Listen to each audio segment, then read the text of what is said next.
नमस्कार दोस्तों, कैसे हो आप सब। अगर आप कैट 2025 की प्रिपरेशन कर रहे हो तो आप सभी को बधाई हो, क्योंकि इस साल कैट एग्जाम बहुत इजी रहने वाला है। एटलीस्ट आप लोग इस एग्जाम को पिछले साल वाले बच्चों के कंपैरिजन में बहुत आसानी से निकाल पाओगे। ये मैं ऐसा क्यों कह रहा हूं, अगर आप इस वीडियो को देखोगे तो आपको प्रॉपर पता लग जाएगा कि क्या स्ट्रैटेजी रहने वाली है, जिसको लगाने के बाद आपके लिए एग्जाम बहुत ज्यादा इजी बन जाएगा। तो चलिए इस वीडियो को शुरू करते हैं बिना किसी देरी के। लेकिन उससे पहले मैं कौन हूं, तो मेरा नाम है मृन्मय एंड मैं पिछले 5 साल से बच्चों को काउंसलिंग कर रहा हूं, उनको डिफरेंट बड़े से बड़े यूनिवर्सिटीज में एडमिशन दिलाने में मदद कर रहा हूं। तो इस साल मैं भी आपको मदद करूंगा आपकी ड्रीम यूनिवर्सिटी में एडमिशन लेने के लिए। तो चलिए वीडियो को शुरू करते हैं। तो देखो, सबसे पहले भैया मैंने आपके लिए 5 पॉइंटर्स एनालिसिस निकाला है। अब इन 5 पॉइंटर एनालिसिस को अगर आप देख लोगे ना, तो यकीन मानो मेरे दोस्त, मैं ये चीज तुम्हें गारंटी दे रहा हूं कि इस साल का एग्जाम तुम्हारे लिए बहुत इजी हो जाएगा। सबसे पहली चीज कि कैसे ये एग्जाम तुम्हारे लिए इजी होगा। CAT 2025 is going to be very easy for you, but how?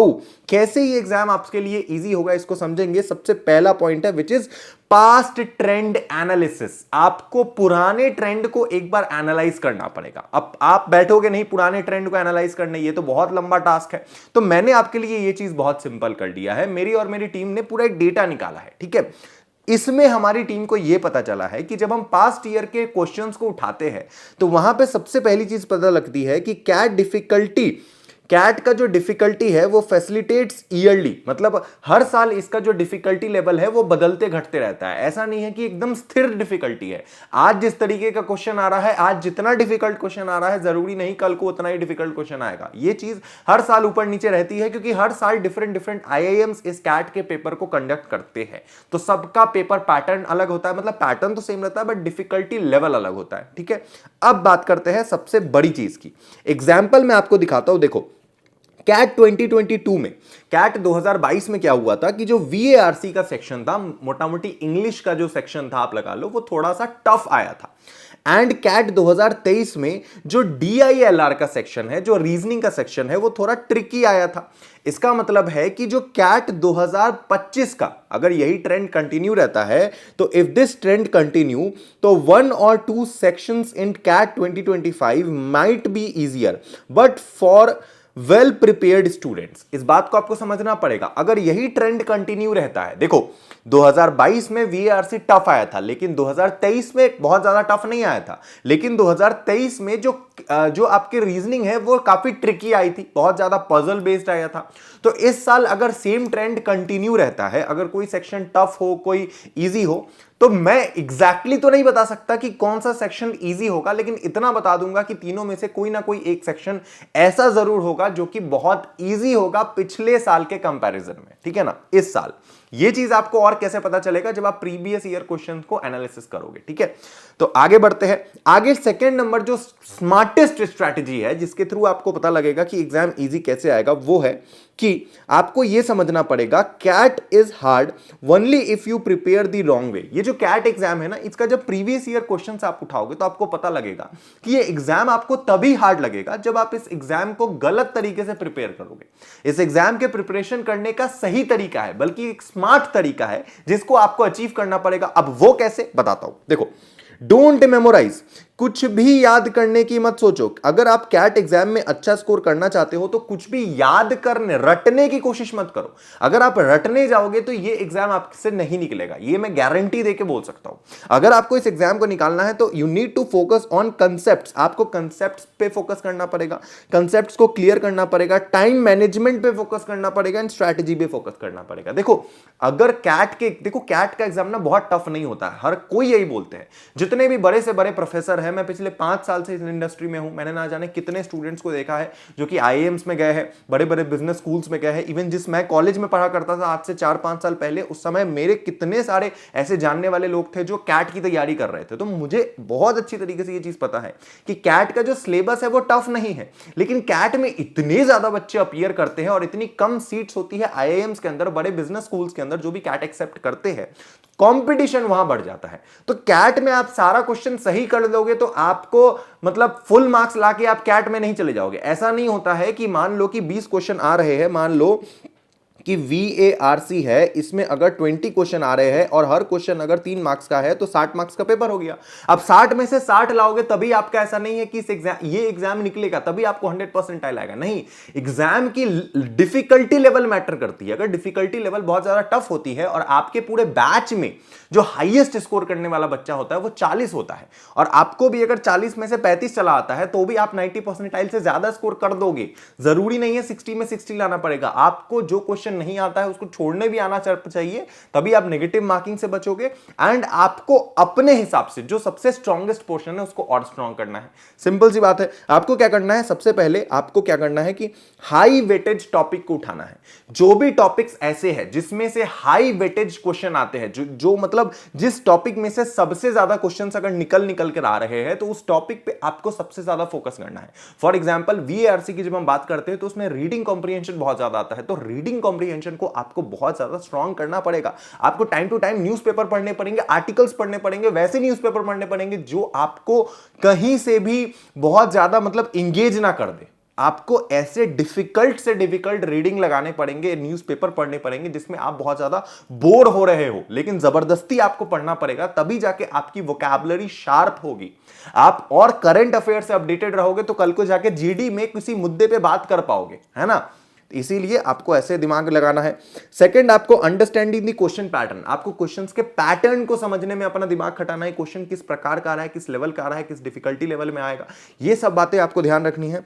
Attempting the right mix of easy and tough question, आपको इजी एंड टफ क्वेश्चन दोनों को मिलाकर अटेम्प्ट करना है। ऐसा नहीं कि सिर्फ इजी इजी क्वेश्चन की तैयारी कर लिए, नहीं, दोनों का मिक्सचर आपके अंदर होना चाहिए। अगर कोई टॉपिक नहीं आ रहा है तो उस पर भी आपको ध्यान देना है, और कोई अगर टॉपिक आपका स्ट्रांग है तो उसको और स्ट्रांग करना है, क्योंकि जरूरी नहीं है कि आपको सारे क्वेश्चन अटेम्प्ट करने हो। अगेन मैं यही बात बता रहा हूं, बहुत सारी नेगेटिव मार्किंग भी यहां पे है, ठीक है। एक नंबर कट जाएगा गलत मार्क्स लगाने पे, तो अगर आप बहुत सारे क्वेश्चन अटेम्प्ट कर लोगे तो नेट में आप लॉस में चले जाओगे, ठीक है। इसीलिए आपको ज्यादा क्वेश्चन सॉल्व करने में नहीं समय बिताना है, आपको ज्यादा सही क्वेश्चन सॉल्व करने में समय बिताना है। सिंपल, बात खत्म, ओके। इसके बाद थर्ड नंबर चीज सबसे इंपॉर्टेंट यहां में मुझे लगता है सबसे बड़ा स्टेप ये रहेगा, प्रिडिक्टेबल क्वेश्चन पैटर्न। जी हां, प्रिडिक्टेबल क्वेश्चन पैटर्न आपको समझना पड़ेगा। देखो कुछ कुछ क्वेश्चंस ऐसे होते हैं ना जो काफी प्रिडिक्टेबल होते हैं, जिसको देख के बता दिया जा सकता है इसमें तो क्वेश्चन आएगा ही, ये टॉपिक से तो क्वेश्चन पूछा ही जाएगा, तो वैसे टॉपिक पे और ज्यादा फोकस करना है। फॉर एग्जाम्पल के लिए मैं बताता हूं, जैसे रीडिंग कॉम्प्रिहेंशन ऑलवेज अपीयर्स इन VARC। रीडिंग कॉम्प्रिहेंशन को आप इंग्लिश के अंदर कभी भी स्किप नहीं कर सकते, क्योंकि जो VARC है हो सकता है उसमें ग्रामर में कोई टॉपिक ना आए। रीडिंग कॉम्प्रिहेंशन VARC जो है उसमें बेसिकली आपका वर्बल एबिलिटी, मतलब आपकी ग्रामर वगैरह भी आ जाती है, बहुत सारी चीजें आती है, लेकिन साथ में उस पर रीडिंग कॉम्प्रिहेंशन पैसेज भी आता है।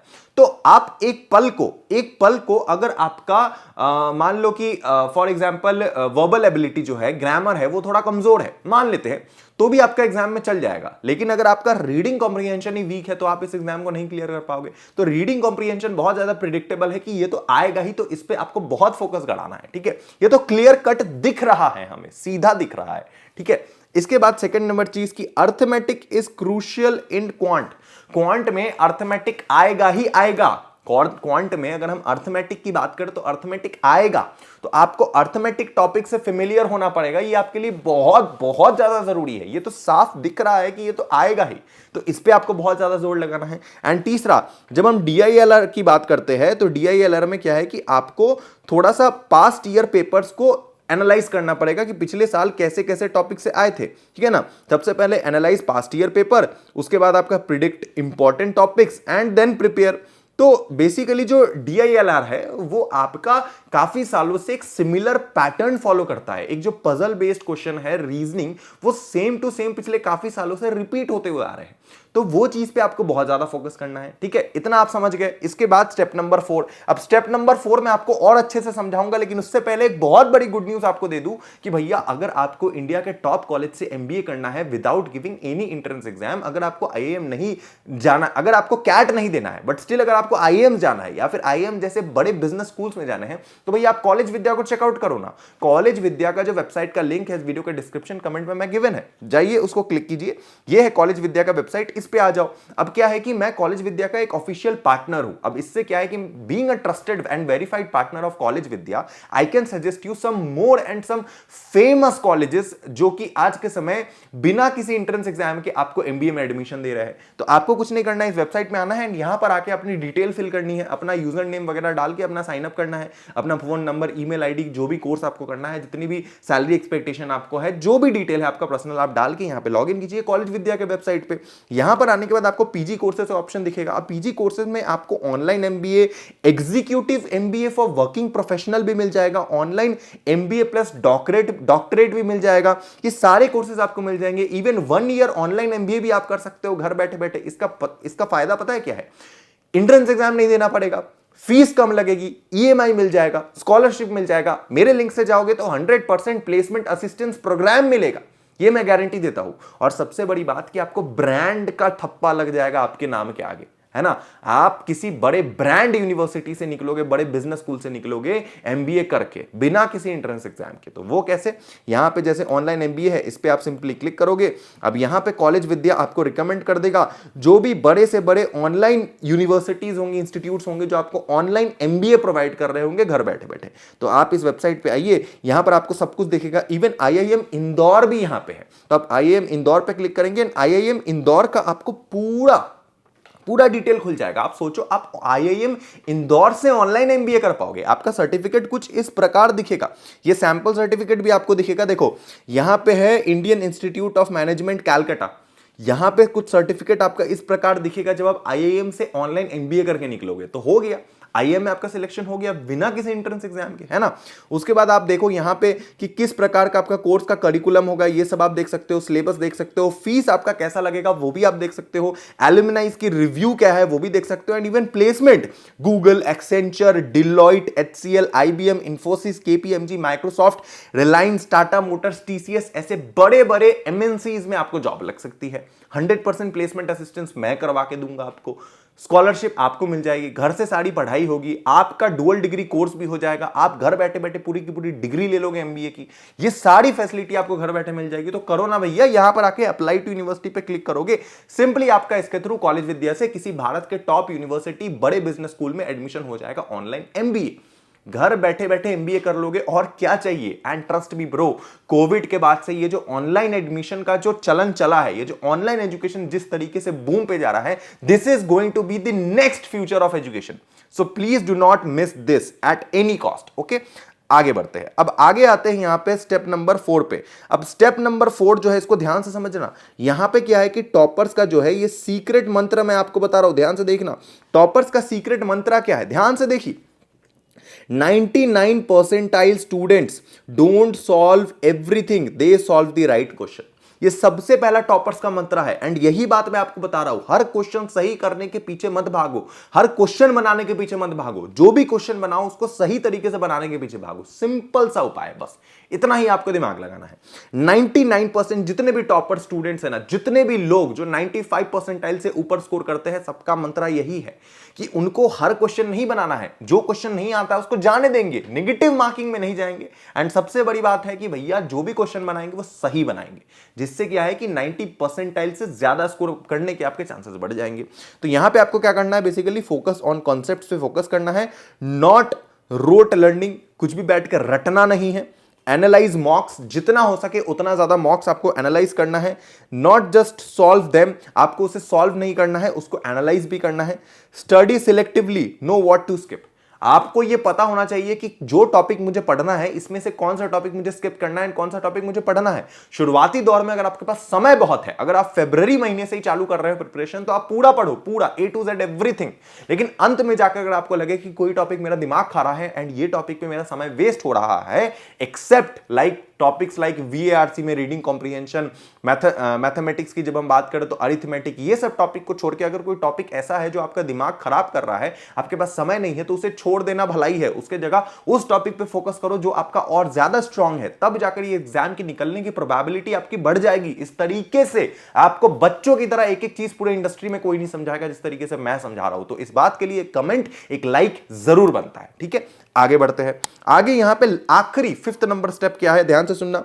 इजी नहीं स्मार्ट बनो। ये सबसे इंपॉर्टेंट पॉइंट है कि आपको स्मार्ट स्टडी करना पड़ेगा। स्मार्ट स्टडी जो होता है वो सबसे इंपॉर्टेंट चीज होता है, सबसे इंपॉर्टेंट। वो कैसे, देखिए, CAT 2025 won't be easy for everyone. CAT 2025 हर किसी के लिए इजी नहीं होगा, but it won't be tough for you. लेकिन ये आपके लिए मुश्किल भी नहीं होगा। कैसे, ध्यान से देखो। Focus on high weightage topic. आपको ज्यादा से ज्यादा वेटेज रखने वाले टॉपिक्स पे फोकस करना है जिसमें सबसे ज्यादा क्वेश्चंस आते हो, जैसे कि रीडिंग कॉम्प्रिहेंशन, अरिथमेटिक, एक्सेट्रा। ठीक है।